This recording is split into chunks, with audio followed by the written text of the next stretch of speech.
సినీ నటుడు పోసాని కృష్ణమురళి అరెస్టును ఖండిస్తున్నాం.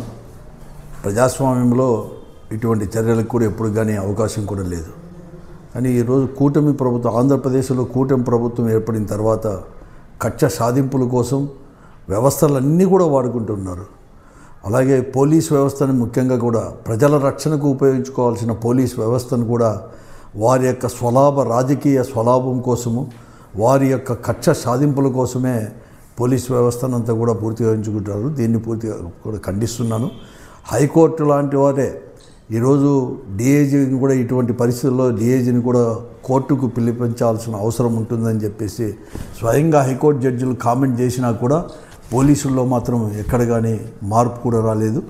ఎప్పుడో 2.5-3 సంవత్సరాల కిందట పోసాని గారు ఎక్కడో ఒక కామెంట్, రాజకీయంగా కామెంట్ చేసిన దాన్ని 2.5-3 సంవత్సరాల తర్వాత ఒక రాజకీయ పార్టీ యొక్క కార్యకర్త, జనసేన కావచ్చు, తెలుగుదేశం కావచ్చు, కార్యకర్త వచ్చిన కంప్లైంట్ పైన, అది కూడా కంప్లైంట్ ఇచ్చిన 2 రోజుల్లోనే ప్రాథమిక ఎంక్వైరీ అనేది కూడా చేయకోకుండా వెంటనే కూడా వాళ్ళని అరెస్ట్ రాత్రికి రాత్రే, అది కూడా ముందు రోజు అంటే గురువారం యొక్క డేట్ అనేది కూడా వేసి 27వ డేట్ వేసి 26వ తేదీ రాత్రి చేయడం నిజంగా అత్యంత దారుణమైనది.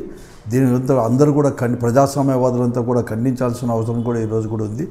ఈరోజు ముఖ్యమంత్రిగా చంద్రబాబు నాయుడు కానీ, డిప్యూటీ ముఖ్యమంత్రి పవన్ కళ్యాణ్ కానీ, మరీ ముఖ్యంగా నారా లోకేష్ కూడా, వీరందరూ కూడా కక్ష సాధింపులు చేసి ఒక భయభ్రాంతులు చేయాలని చెప్పేసి రాజకీయ పార్టీ వాళ్ళని, సామాన్యమైన జనాన్ని కూడా ఇటువంటి అరెస్టులు ఇవన్నీ కూడా చూపించి భయభ్రాంతులను చేసేసి ఒక డైవర్ట్ చేయాలని చెప్పేసి. ఎందుకంటే ఇది ఏర్పడినప్పటి నుంచి 9 నెలల్లో కూడా పూర్తిగా కూడా వైఫల్యం కూడా చెందింది. వారు ఇచ్చిన హామీలు అమలుపరచలేకపోయినారు. కనీసం ఒక మంచి పని చేసినామని కూడా చెప్పలేకపోయినారు. పరిపాలన కూడా సక్రమంగా చేయలేకపోయారు. ఎందుకంటే మననే జీవీ రెడ్డి గారు కూడా, అతను కూడా చైర్మన్గా రాజీనామా ఇచ్చేటప్పుడు కూడా తెలుగుదేశం పార్టీ అధికారంలో ఉన్నా కూడా, కూటమి ప్రభుత్వం అధికారంలో ఉన్నా కూడా అధికారులు ఎవరు కానీ మాట వినలేదు. తర్వాత మా పనులు కూడా కాలేదని చెప్పేసి ఇచ్చిన స్టేట్మెంట్ ఇచ్చేస్తే చైర్మన్గా తీసి ఇటువంటివన్నీ కూడా డైవర్ట్ చేయడానికే ఇటువంటివన్నీ కూడా చర్యలు కూడా చేపడుతుంది. దీనికి పూర్తిగా ఖండిస్తున్నాం.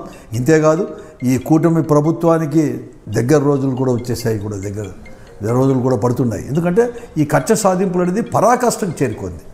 చాలా తీవ్రమైన పరాకాష్ఠ. ఇక్కడే కాదు, చిన్న ఒక సామాన్య కార్యకర్తను కూడా, వైఎస్ఆర్ కాంగ్రెస్ పార్టీ కార్యకర్త అయినా, ఇలాంటి ఈ కూటమిలో ఉన్న 3 పార్టీలకు వ్యతిరేకంగా ఎవరున్నా కూడా అందరిపైన కూడా ఏదో రకంగా కక్ష సాధింపులు, తప్పుడు కేసులు పెట్టడము, పోలీస్ స్టేషన్లకు పిలిపించడము, అర్ధరాత్రి పూట పిలిపించడము, లేకుంటే కోర్టులు పంపడం, ఇవన్నీ కూడా అరెస్ట్ చేయడం, ఇవన్నీ కూడా జరుగుతున్నాయి. దీన్ని ఖండిస్తూ ఉన్నాం. పెద్ద ఎత్తున కూడా మేమంతా కూడా పోరాడాల్సిన సమయం కూడా ఆసన్నమైందని చెప్పేసి కూడా ప్రజలు మనది. చంద్రబాబు నాయుడు గారి నాయకత్వంలో ఉండే ఈ కూటమి ప్రభుత్వం పూర్తిగా కూడా వైఫల్యం చెందింది. అన్ని రకాల కూడా పరిపాలన పరంగా కావచ్చు, లేకపోతే హామీలను అమలుపరిచే దాంట్లో కావచ్చు, లేకపోతే ఈ రాష్ట్రాన్ని అభివృద్ధి వైపు తీసుకొని పోయే దాంట్లో కానీ పూర్తిగా కూడా వైఫల్యం చెందింది. అవే కాకుండా వారి పార్టీలో కూడా అన్నీ కూడా చాలా కూడా అనేక ఎవరంతకు వాళ్ళు కూడా వ్యవహరిస్తుండే దాన్ని ఇవన్నీ కూడా డైవర్ట్ చేయడానికే ఇటువంటి చర్యలన్నీ కూడా చేపడుతున్నాడు. అన్యాయంగా కూడా అరెస్ట్ చేయడం, దానికోసం అన్ని వ్యవస్థలను వాడుకుంటున్నాడు.